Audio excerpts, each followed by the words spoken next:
Welcome to Talking Hats. I'm Monty Squiggles. And I'm Old Man Wolfie. And today, we're not talking about Blizzard or Dragon Con.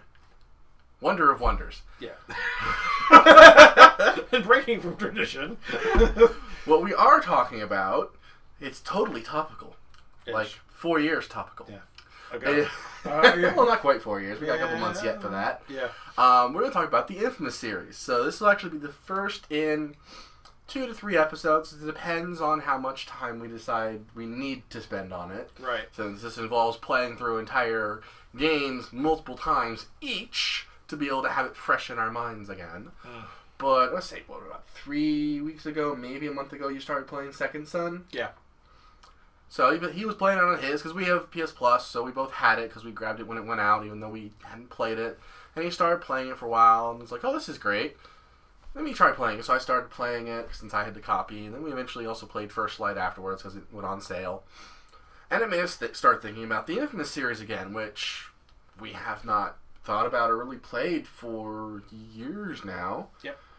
So, but first, since we're talking about it, and it's on the current system, we're talking about Second Son and First Light, which are 2 games, but sort of like 2.5 games, when it comes down to it. Yeah.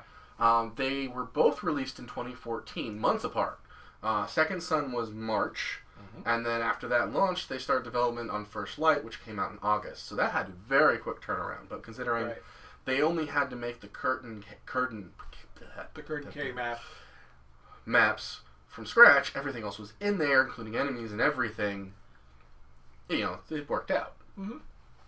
So, and they were a lot of fun, and got us thinking about the series again.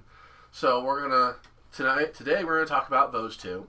Then following up, not necessarily right after this episode, although it could be, depends on what we decide we want to do. Depends on how quickly we actually get through the game. Right. We will talk about, we'll probably do a video for the other 2 games because they are both larger, but we'll talk about the first one. Did it stand up? Has it aged well? The second one, what they changed. We don't have Festival of Blood, so I don't know if we'll get to that. But, we might at some point right down the line. But just playing through these, it was actually a lot of fun. So what were your first impressions when you started playing Second Son? Because you were already a ways in before I actually got a chance to sit down while you were playing it. In general, the thing is that I liked the storyline, although it took me a pretty much well into the beginning of the game to actually warm up to Delsin, because you're kind of like, okay, this is a new protagonist, like, okay, what's his deal? Typical. He's also kind of a tool. Yeah, just a little. And the problem is that Delsin's also he's like, the idea of being a prankster tagger works great, except for Delsin looks like he's 25. And then it just becomes loser. Yeah. I think he is supposed to be something like 25. I don't think he's 30. He's like 20. He might even be younger than 25. But the thing is that he's got this, he's like doing Bart Simpson prank level stuff. Yeah, in his 20s. So it's kind of like this whole... It's like, grow up, dude. Grow up. Really. And even in the evil story, he does, actually. Yeah. He tells him, like, grow up. And you're thinking this, it's like, oh, you fucking idiot, just grow up. And you know what? He does. Which is nice. But the thing is that one of the things that I noticed about it was that I liked the way they introduced the power scheme. I liked the way that they ramped up everything. And having looked back, now we're also since we're currently trying to play through InFamous one. A little bit of comparison, and good God. It's interesting to see how evolved the game has become, how much it's retained of its initial, or how much of it's retained of its roots. I kind of understand why the reception of the game wasn't terrific. Although no, Second Son actually got a good reception. I think the lowest review score it got was like a 7. Everything else was like 8, 9. They didn't need perfect stores. And people did have issues with it. People kept saying that it didn't live up properly to its predecessor as far as, it was more about the fact that the game feels small. And yeah, I can see that. Seattle does feel, even when you have the other islands, it does feel a little smaller than. And then when you get your ability, when you get the ability to hyper run, yeah. Oof. It's like they have these fast travel billboards that I used maybe once. The only thing that fast travel is good for is moving between the islands. It has, Yeah. because nobody in their right mind wants to go through that bridge sequence again. Yeah, you'll look at a map and be like, okay, I need to go here. I can fast travel there, but the nearest billboard is here, and it really doesn't get me that much closer. I'm just gonna run. Yeah. But my initial impressions were that the game was gorgeous. Oh wow, yeah, I mean definitely, and you didn't even have your boost mode on when you started playing. Right. I hadn't gotten the PS4 Pro by that point. The base level, like the pacing of the game, although I think that there should have been more. Yeah, I know I'm going to say something that's going to sound like sacrilege, but I think there should have been more side mission stuff that wasn't basically the same stuff. Yeah, it's like because every single district had all of the same side missions. It's like one pickup, one. It's like oh goodness, I have to do the undercover agent. Oh, I hated those ones. Oh god, man! And Infamous 1 is just as the only thing that's better about Infamous 1 is you don't have one for every district. You just have like maybe one or I think there's only like one of the stupid follow this asshole or find this asshole per island. So that's better, barely. Well, I still blame a lot of the problems. I mean, like I think their intent, especially with the mission, some of the missions was to annoy the crap out of the player. Because spot the secret agent in the agent in the crowd one is really hilarious. What I'm glad is at least if they start running, you can chase them down, and if you keep on their tail, you will eventually catch them. Right. Whereas in Infamous 1, if you fail, you start over from the end, and it's just this constant loop of failure. So that I'll take. But the thing is that the main thing that I hate is that, and this is an engine issue, is that when you're doing the secret agent missions, the lighting, it's like you don't get to see, the lighting is off. A lot of them are literally midday, twilight, crappy lighting, horrible contrast. So you're sitting there staring at someone going, is that my target? Is that my target? Is that my target? When you're doing the good storyline, which we'll get to the morality system in it later, when you're doing the good storyline, it's even more annoying because you don't want to hit the wrong person. When you're evil, you go, nope, wasn't them. Oh well. Yeah, next.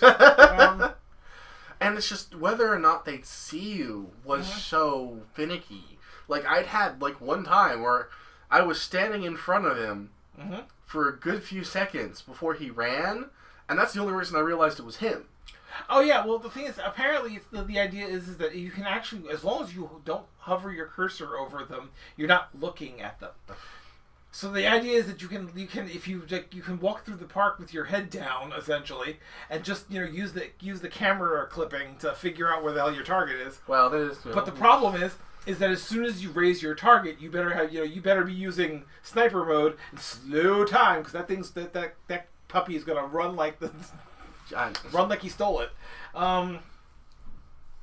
And if you haven't cleared the district of like DOP forces, just like the mobile command centers, or if you're close to a border and you haven't cleared one in the other border, and they will always run straight into that, and you're like running around trying to keep an eye on him while not dying, because don't pause to fight anything or he'll get away.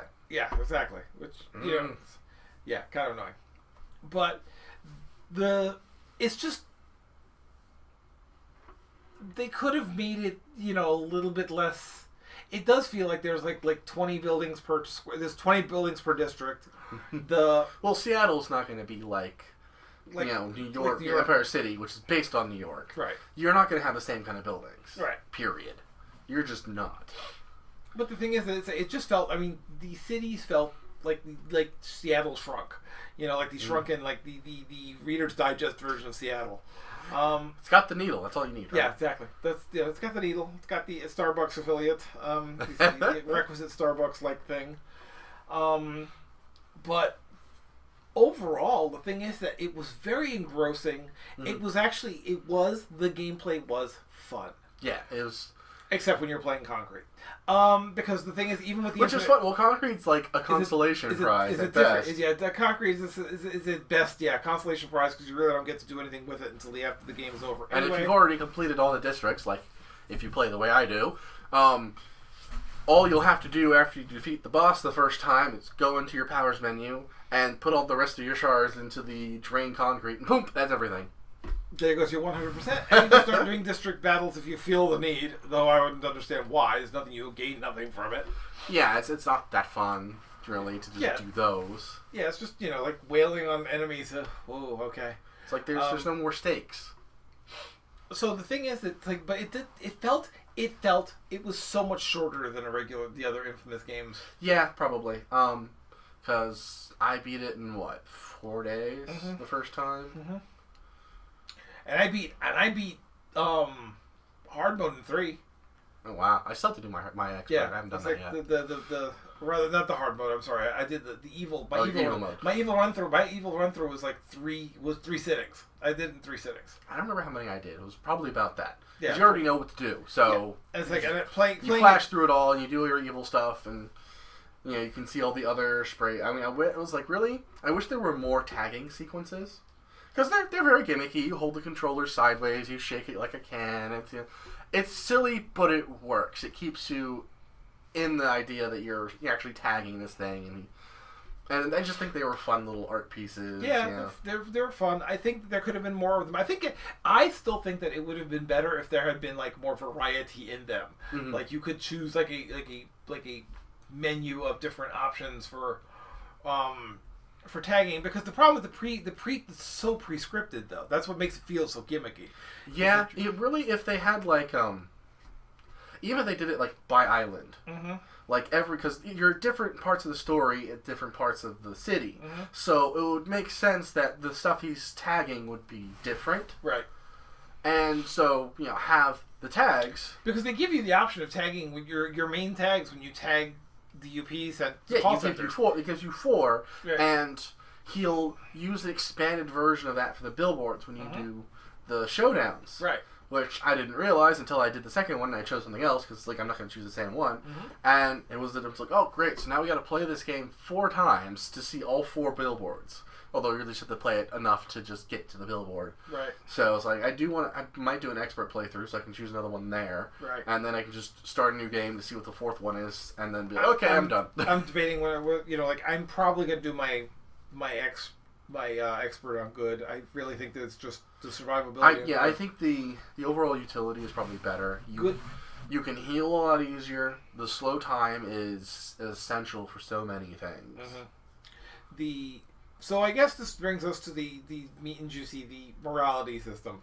Now, I had forgotten exactly how this one had done it, but since I've started playing it, they really try, because you get experience. You don't even get shards. It's like RPG in this one. Yeah. You get experience for doing things, and you spend the experience. Then the shards just basically increase your power gauge, which is useful. But I like that the shards for Delsin actually increase his powers. But that also makes more sense character-wise. Right. Because Cole is, he's an electric one, and all the shards in Cole's thingy are shrapnel from the initial ray sphere explosion. Right. So he's just getting more energy of the kind that created him. So it makes sense that's all it does. Right. Where Delsin, his conduit prime power is a sponge. So, and I forget, the MacGuffin gem, crystal, whatever thingy, I think they introduce it in the second game, or it's whatever the mysterious material was inside the ray sphere. He gets powers. That's how he gets he boosts his powers that way, because he's a power sponge. So he's taking more energy from this material to boost his stolen powers. So that makes sense from character gameplay, and it makes it feel a little different. Whereas Fetch goes around chasing after Pokemon. She eats neon. She eats little neon. She just eats neon. It's awesome. It's hilarious. She's like but so they had their morality meter. Starts in the middle, And if you do evil stuff, and you get evil, XP counts for you no matter what. But evil, there's neutral, evil, and good, which will either not move your needle or it'll move it one of two directions. And then missions give you more, and if you do the evil missions, it boosts you more, and so forth. Right. But you can actually ride the line in the middle for InFamous. Don't do this. Just don't. Don't ride the line. Because you will be locked out of a number of powers, because you can only get them by doing one side to the other. And so the morality system was kind of...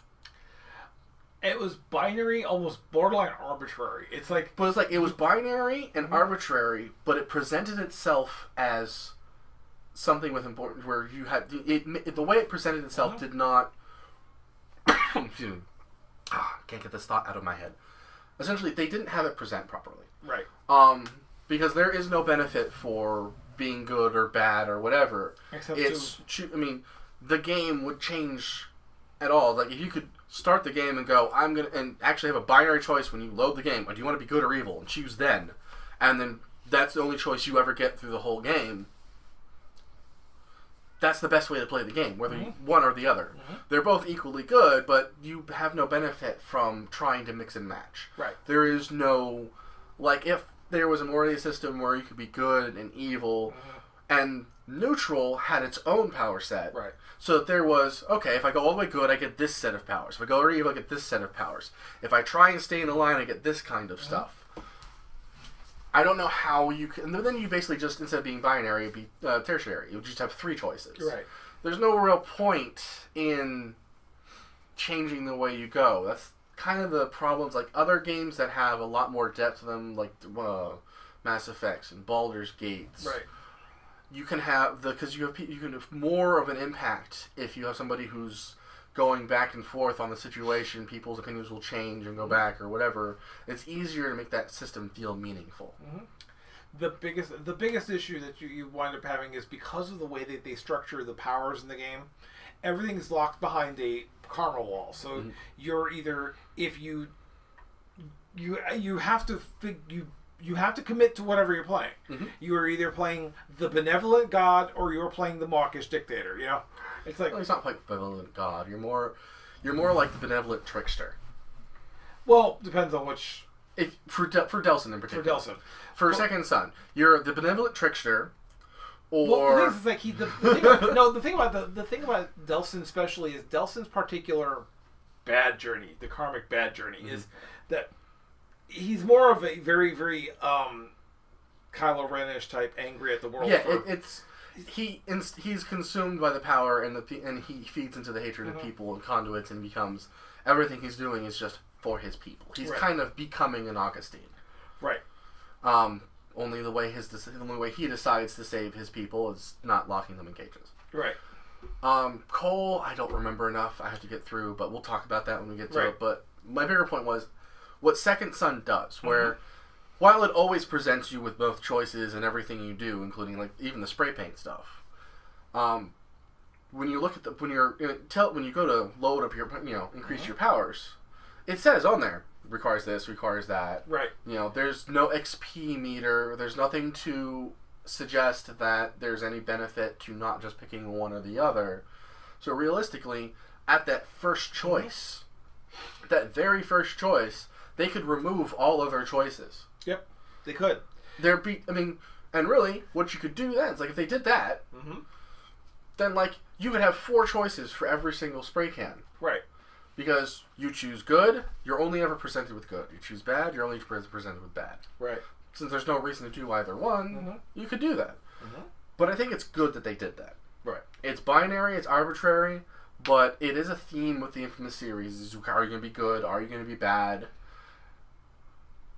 That's always been its thing. It's just kind of this kind of But instead of trying to do a are you not thinking like the first game was trying, which that's the first game. Right. They're ambitious. They're trying. It didn't. I think they realized it didn't really work. And because in the second game, it was a little. They did it a little differently. The thing is, it's mostly your story.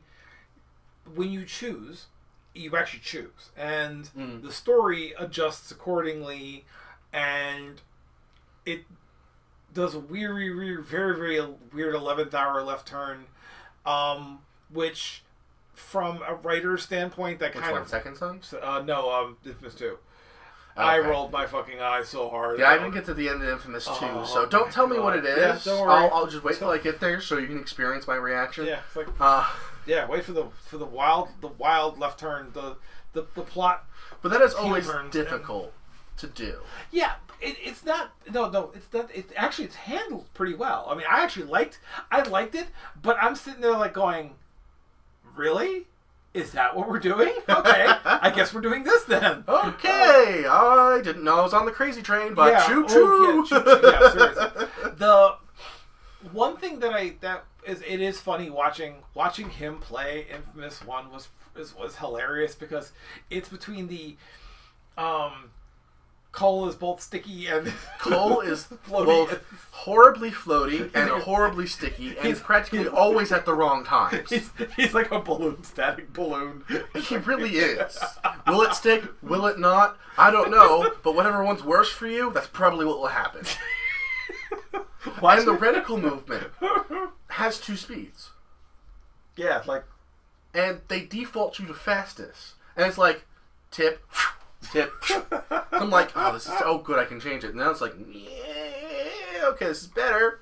I suppose. Better. This is can we please adjust? But that's more, I think, because of the technology. Yeah, of the time. I mean, it's for its time. It does very good. I mean, Infamous 1 came out in 2009. Yeah, that was like that was ancient times by gaming. I mean, it was an amazing standout game. As for its time, yeah. Yeah, but we'll talk about that later. We're talking about Second Son. Yep. So I really liked the story in Second Son. Yes. The evil story was kind of like, meh. Yeah. It worked.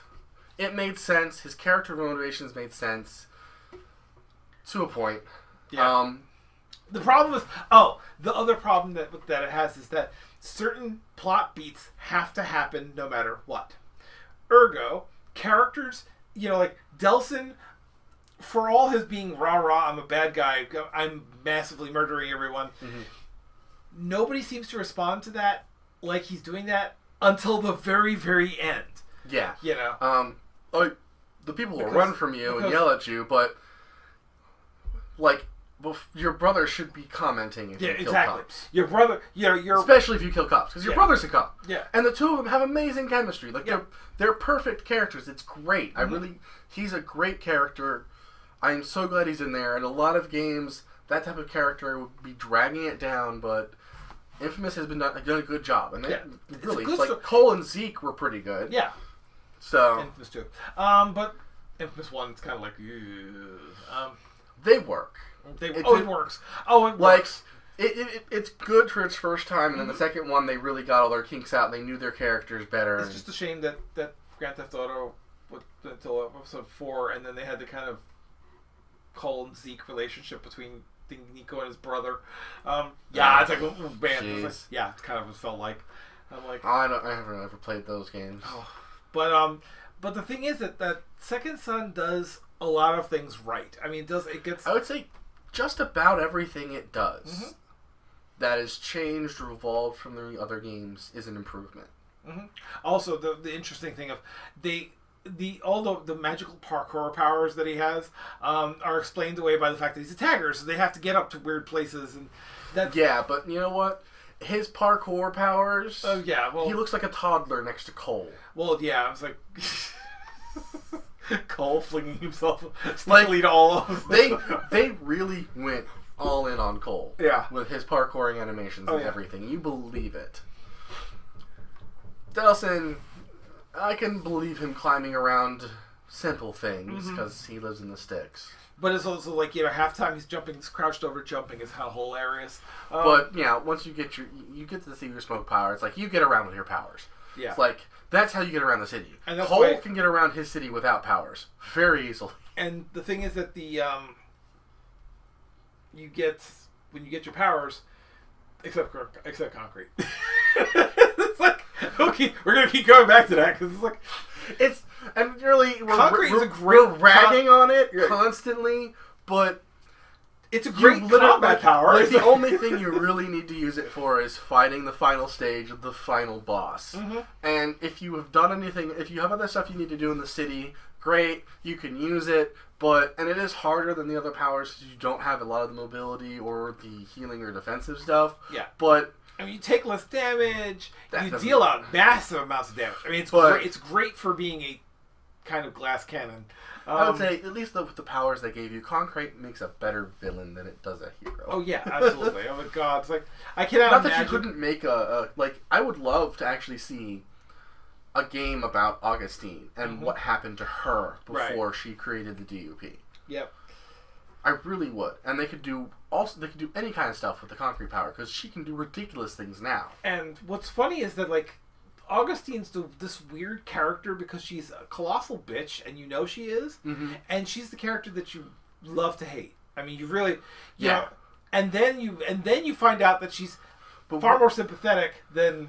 But what I love is, like, you learn about her and you find out why she is the way she is, but it doesn't invalidate anything you've been feeling up to her to that point. Oh, yeah, no. Like, you know, in a lot of games where a villain has that kind of turn, and you're like, great, now I feel bad for hating them. They're really good all the way. It's like, no, Augustine went through shit. And the reason she's doing this for the right reasons, but she's doing it in all the wrong ways. Yep. Because of how she was forced to make that choice, and she doubled down on it. Right. It's like, it's like, okay, I still hate you, but I understand you now. Right. So the thing is that she's literally Delsin's dark path. Yeah, and that's what I think. It's like and I could believe, I think the good story is probably going to be canon when it comes to the sequels. Right, I would imagine. But yeah, he sent. It's terrifying. I think you know, his last line on the evil thing. I'm going to shake every single one of their hands. It's like, what would even happen? Can he hold that many powers? That's what I'm also like. But the other thing is, I also find it funny that they did kind of say in the good thing that they let her run out of Curtain K anyway. So so they let people out of Curtain K, and while he might try and get some of the powers, like this, the way he's like, right, this is our time. We're gonna let them out, and I'm gonna shake every single one of them. It's basically saying it's like, I am going to become our god. But it's. Like, it had, as you can see by how we're excitedly talking about the story, because it was like, yeah, it didn't have the best, it had a good reception, has problems, but overall, like, we had a grand time. Like, even with some of the annoying things, it didn't feel like a slog. I think one of the problems people probably had with First Light was that it wasn't an actual expansion on. It's actually kind of a weird sidestep. Almost backwards. It's a side story. Yeah, it's a side story. It's because it takes place in 2 years prior to Delsin's story. It's Augustine. You know, you're dealing with Augustine because it basically, the narrative takes 2 steps.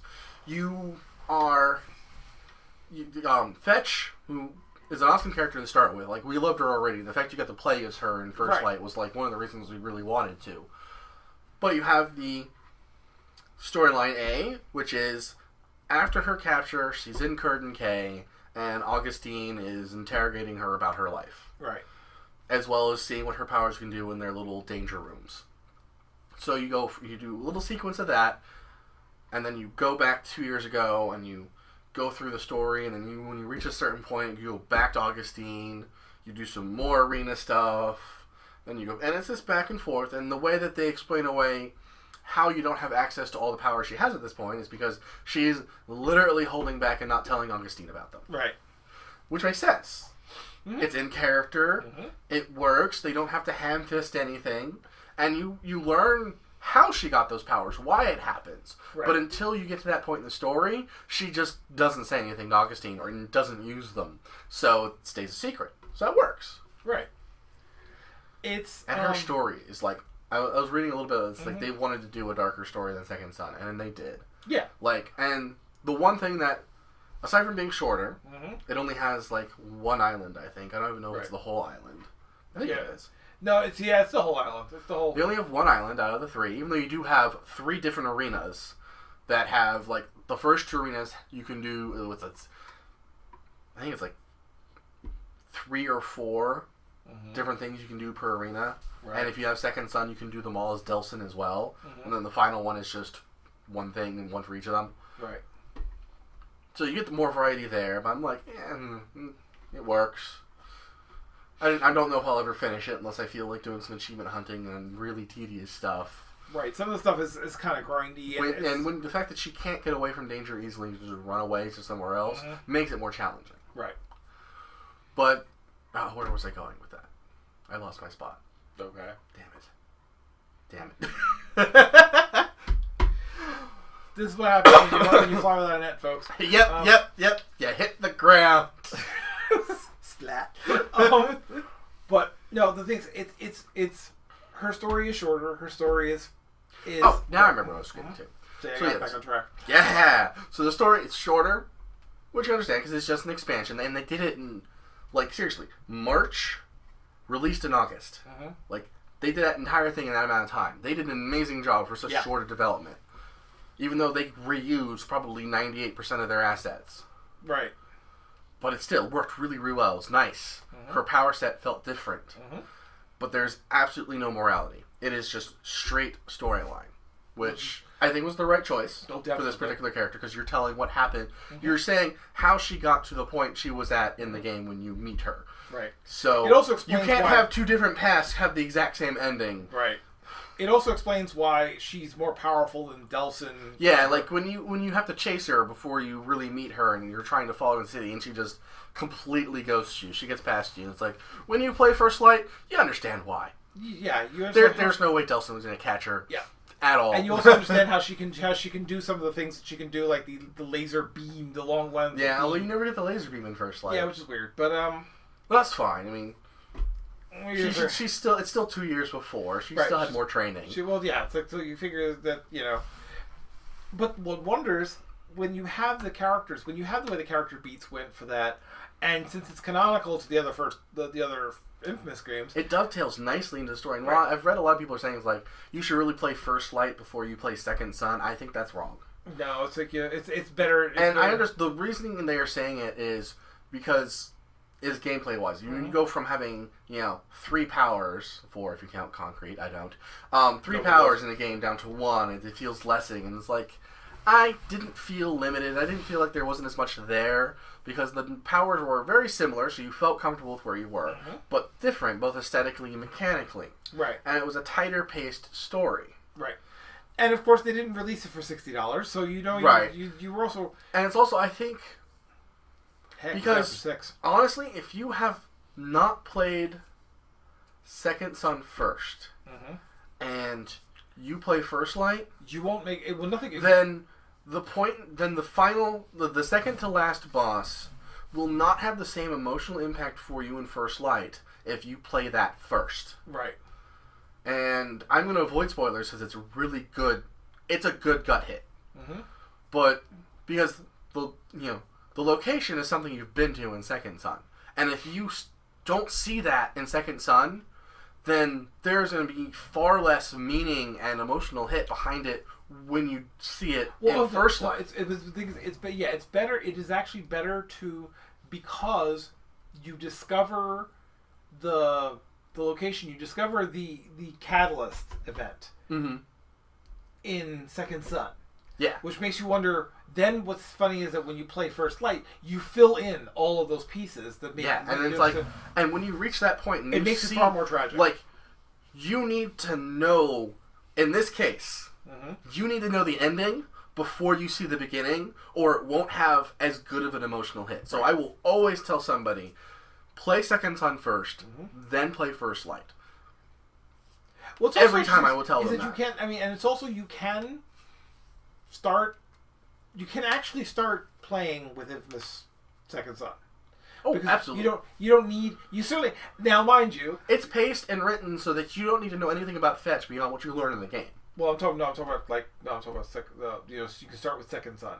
That's what I mean, as far as you can skip the other 2 games. Oh, yeah. Like, I would recommend playing InFamous 1 and 2. But the only way you can really do that is if you have a PS3. They have not ported it to PS4 in any way yet that I know of. They really should. They might have it on the PSN. I have not looked specifically for them. So if they do, great. But I don't think they have. They are great games. I would always recommend playing them. You do not have to play them before playing Second Son. Yeah.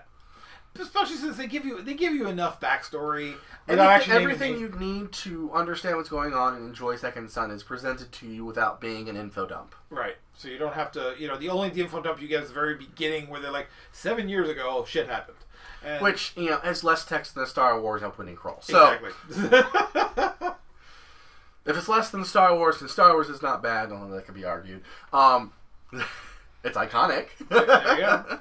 I'll take iconic. So they're great, but they won't really playing them won't necessarily add anything to your experience of Second Son unless you really like seeing the evolution of game mechanics, like I do, and being able to look at them as they progress. But that's very, very nerdy and niche, and unless you're kind of a developer or a hobbyist with making games, not necessarily going to help you. Yeah, that's like, he don't care. Right. It's like, I enjoyed them for what they were, and I remember I did finish. Pretty sure you finished the second one. No, I've definitely finished the second one. I finished the second one twice because I finished both. You actually have a final.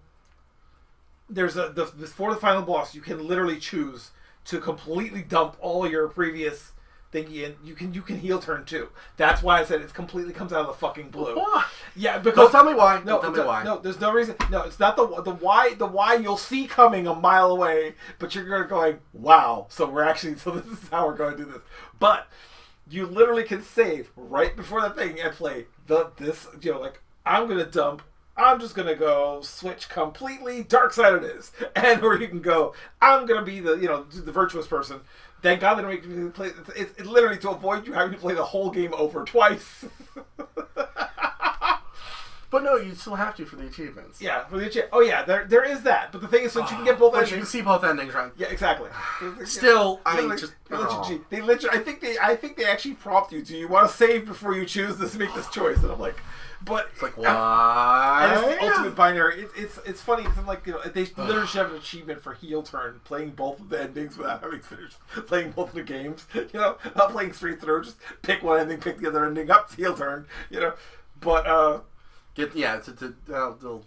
no! It's okay. The whole conceit of the whole series at that point makes the heel turn actually like it comes out of left field from a world standpoint.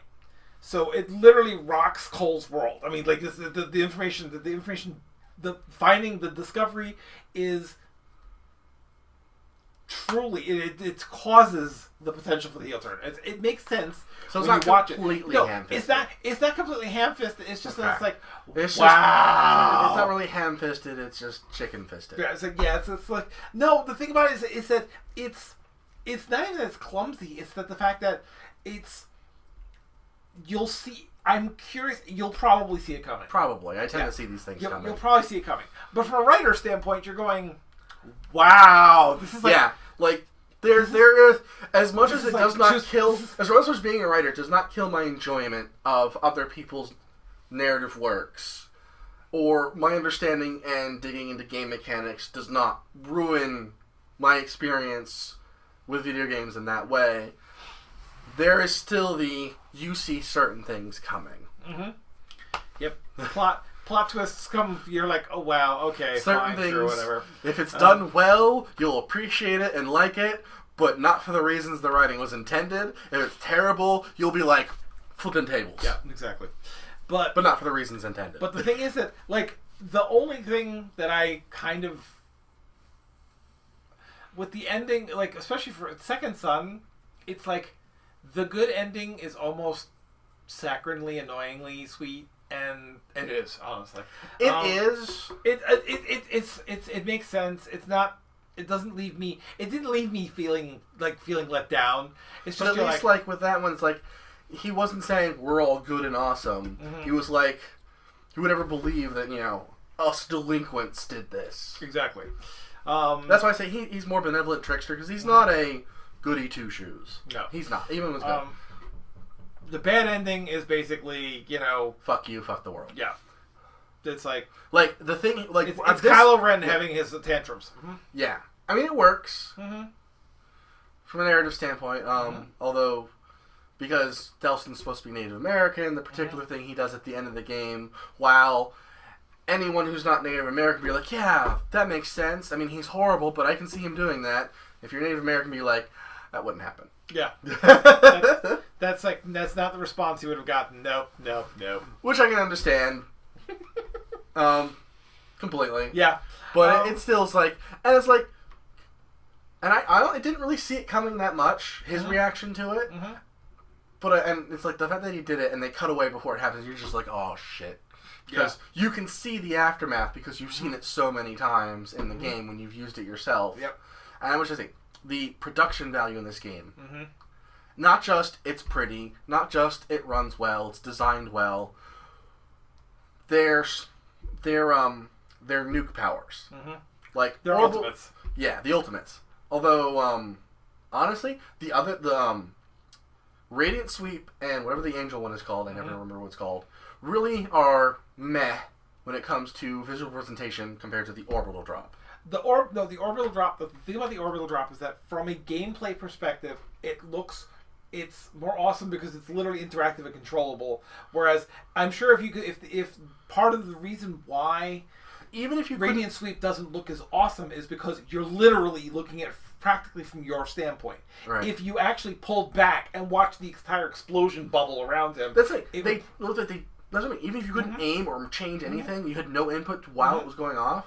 The way that they film, for lack of a better word, orbital drop is you feel its impact. Right. Like he soars from the air. The camera, it feels like you're going into a cutscene, but you're not. It is exquisite camera work for something that happens in gameplay in any spot. Right. The fact that it works so well. But the thing about it is that the problem is that they dropped the ball on using those camera angles for anyone else's ultimates. Yeah, like Radiant Sweep, you're right.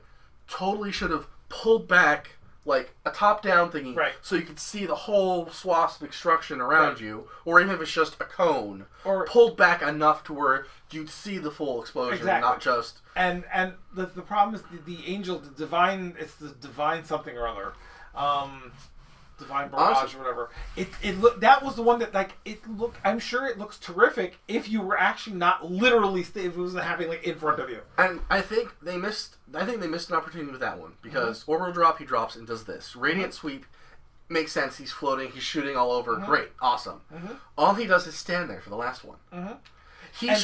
When he does that one, he should sprout his digital wings, fly up into the air. Or summon all his angels and fly up with them, and then cast them all down, and you are Delsin watching all of your angels and demons pummel the ground. Right. That would have been the best way to do that. When then they can just float back down to the ground. Right. Because the thing of having them all swoop up and come crashing down is lovely and dandy. Or even he doesn't immediately fall to the ground. As soon as it goes off, you could take control. So if you dash forward, you can do that thing: dash forward, drop, whatever. Right. It makes it different. And more exciting. So I think they dropped the ball on that one. Yeah, especially from the not that it was terrible, but it's I never really felt like I didn't really care when I used it. Right. Orbital drop always felt awesome. Yeah, orbital drop was definitely because no matter how many times you used it, and an ability like that where you're up and down, you just this is going to get old for a while. It never does. It never does. And the funny thing is that I still used which is also because of their physics engine. So much stuff is able to be destroyed by it that the destruction on the ground also feels amazing. Right. But the funny thing was that I found the Radiant Sweep. I found Radiant Sweep to be more useful as a utility. Yeah. Radiant Sweep is by far the most useful one if you aim it properly.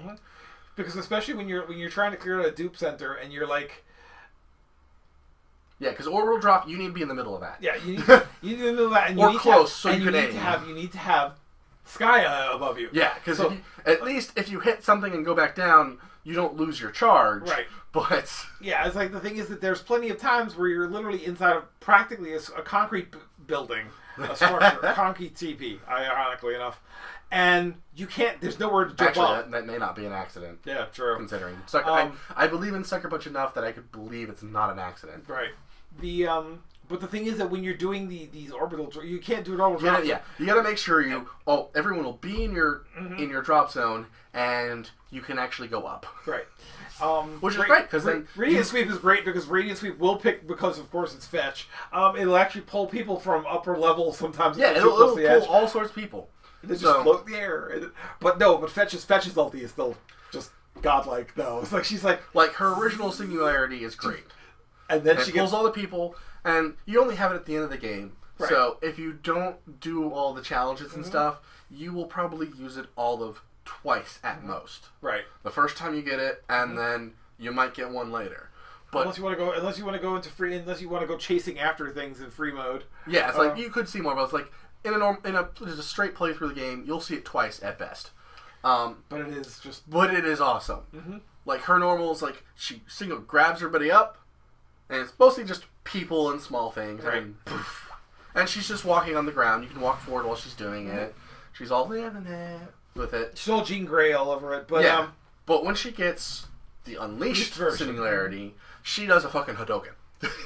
She's like, it's like she grabs everything in there. And it like, picks everything up. Yeah, cars, building parts, yeah. And then a huge explosion. Yep. It's freaking awesome. And he was the playthrough where it's just like dead bodies lying up. On his first one, he had 3 dupe knights go ragdoll right in front of him. It was just hilarious. land out in front of you, like, oh, that's fun. That's so satisfying. It's like, and the thing is that like everything about, especially Second Son, everything about it, it felt the visceralness of it. It felt right. I mean, it felt like you were doing that. It played into the power fantasy really, really well, because the problem with Cole initially on is that headshots. You feel like pap. You're doing a lot of firing. Headshots are 1 kill on the first island. Yeah, and never again. Yeah. Which I'm finding out, and I'm like, fuck these dust men. Yeah, and they're 3 shots to the head to kill them nonsense. Yeah, it's like, oh no. But you want to have escalating foes, so it doesn't.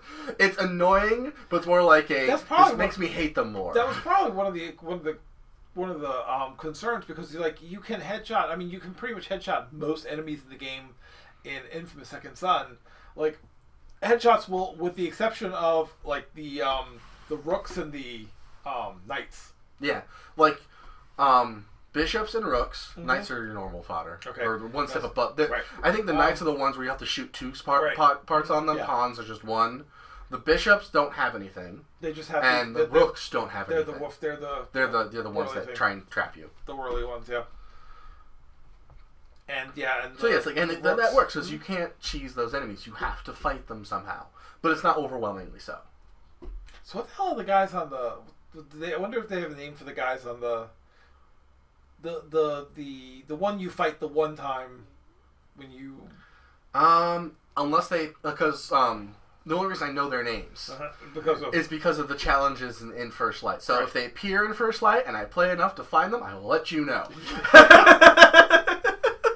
But until then, it could be somewhere, but I don't know what it is. Honestly, the thing is that it's just the games. We've just finished the games. I kind of wish I'd played this sooner, but that's the thing. It's like, why did I not play this when it came out? Or at least, why did I not play this when one of us finally had a PS4? You had yours first. Yeah, because I got my first, but I didn't get mine for a while. So it's like I didn't get mine because that was a launch title. That was a launch title for the PS4. 24. Both of them were 2014. Yeah, so it's like, I didn't get it, and it's like we both had these sitting in our PlayStation Plus libraries for months, if not years. Yeah, at this point, not touching them. And we both really liked the first InFamous series, even though he was the only one that beat the second one. I didn't get that far, mostly because I didn't have my own PS3, so the only time I could play it was when I was over at your apartment. Right. So, and I played through InFamous 1 way, all the way. But I don't know who's doing the writing at Sucker Punch, specifically. I could probably find out who they are. But even if they're not the same person, whoever they have doing the writing for InFamous 2, Second Son, First Light, they know what the hell they're doing. Which is nice to see. They see. do.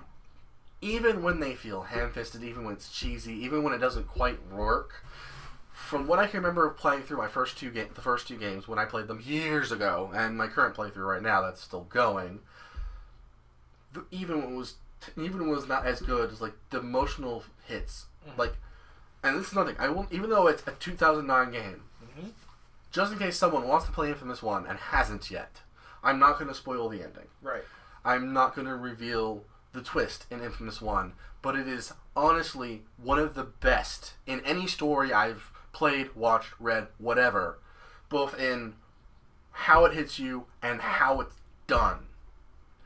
That would be the only reason why I'd say, yes, definitely find a way to play InFamous 1. 2 is awesome, but I haven't got through all the story. You have to go through all the story to understand. So I'll probably have some things to say about it then. But from what I can remember of 1, just getting through the twist of that story, the only other game that I have played that had a third act twist that completely changed the way you looked at everything else in the game was Final Fantasy 1. Which had barely any story in it. It was a premise with a constant, telling you every once in a while you get a little bit here, which is fine. It's Final Fantasy 1. And I didn't see it coming, but the way because really the way it works, like, it's not like, oh my god, it's more like, that's awesome. Wow, it changed, like, it literally changes the way you look at your entire journey. Right. The fact that a Nintendo game did this. NES, not just Nintendo, and NES Nintendo. All the way back to the, 16-bit era? Yeah. Or was Nintendo 8-bit? Was Final Fantasy Super Nintendo? I don't remember. I didn't play it until it came out on the PlayStation. Right. Actually, no. Scratch that. I didn't play it until I got the Dawn of Souls version, which is Game Boy Advanced. But yeah, and it's a very, very simple, really presented story, but the twist there was like, oh my god, I can't believe they pulled this off in this kind of game with this light of story this early. It's like, this is awesome. But yeah, InFamous 1. I would say everyone should play this game just for that. I know it's not necessarily the easiest thing to do these days if you don't have a PlayStation 3, but if you can, don't spoil the ending for yourself and play through this entire game at least once. Yep. Good or evil, doesn't matter. This particular twist is not affected by that. Play it on easy. Yeah, play it on easy. Like, cheese your way through. Whatever. Just get the story. Because that piece of writing is amazing. The fact that it came from a PlayStation game of all things. Right. And it's not even an RPG game, which you expect that kind of level of writing from. Right. But the thing about... We're kind of... I won't say sad, because that's not the word I'm looking for. We're kind of patiently waiting for Sucker Punch to get around to making another InFamous game. Yeah, it's been almost 4 years to the day. They're doing their Ghost of the whatever it is. Ghost of the. It's a samurai game. Oh right, okay. So yeah, it's like March this year will mark 4 years since Second Son was released. Right. And let's see here. So you had 2009 to 2011. So that's 3 years. 3 years between that and Second Son and First Light. Right. So we are due. We are due for another InFamous. Yeah. And I really hope they have a lot of the same people working on it, because I want it, even if it's not Delsin, although I would not mind a Delsin.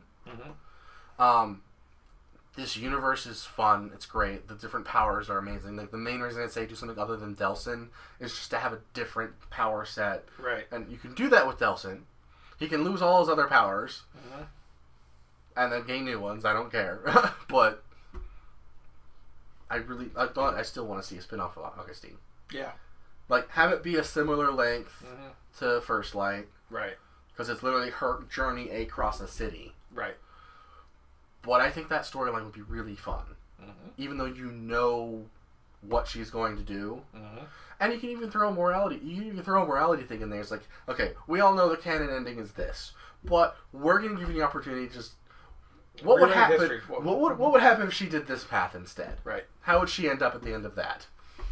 Either way, it'd be fine. But yep. So I think we've pretty much exhausted ourselves on that. Yep. Singing praises about the InFamous series that we ignored for years, even though we liked it back when it was first started. Yeah. And ignored it even though we got it on our PS Plus, because you still have to manually purchase the game when it's free. It's not automatically added in. Yeah. So we both did that and then completely went. We just sat on it for a while. We're like, I have this. I should really. I have it. I don't know if I'm gonna play it, but it was free. But it was also like the thing is that it did eat up. It's one of the things that was engaging, and there was something. It's always nice to have games that are like super engaging. And that's hard to find with third-person with action games in general. Especially, it's like the dearth of quality single-player games these days. Not that we couldn't get them, and there are probably more than I realized, but they're all. It's hard to find them because every publisher out there is like multiplayer, so all the marketing dollars go to that. Yep. So if you don't know about it otherwise, the smaller titles, or even if they're just as big, like, We love Overwatch. We kind of wish every other game wasn't like it. Yeah. I like Overwatch. I only need one game that's Overwatch. It's called Overwatch. Yeah, we don't need... I played through the single-player campaign of Battlefield 2 because I got it by playing on PS4. And I will not say that I was displeased with the experience. I just think that there should have been like at least another 8 or 9 missions in there. I'm just saying. Don't worry, there will be later. Yeah, they'll probably have to pay. It'll cost money. It'll cost you money. I'll guarantee you it'll cost you money. It's the naked cash grab is kind of painfully obvious, and thankfully, at least the story doesn't feel. The story actually it does feel perfunctory and kind of tacked on there to give you the story. But it actually also... in a way that's enjoyable and doesn't break canon. Yeah, it doesn't break canon. It actually kind of explains a few things, a few little weird gaps in storytelling, which is fine. Really, really works for me. It has a young Leah and an old Leah, which is actually also very, very interesting.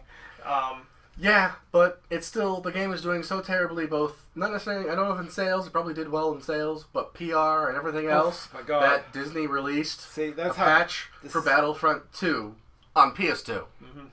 There may have been other... I don't know if it was on the other systems other than PS2. I think it was PS2. But that's just hilarious. Yeah, when the rights holder of your property decide to basically put out a patch for a 3 generations ago Battlefront 2...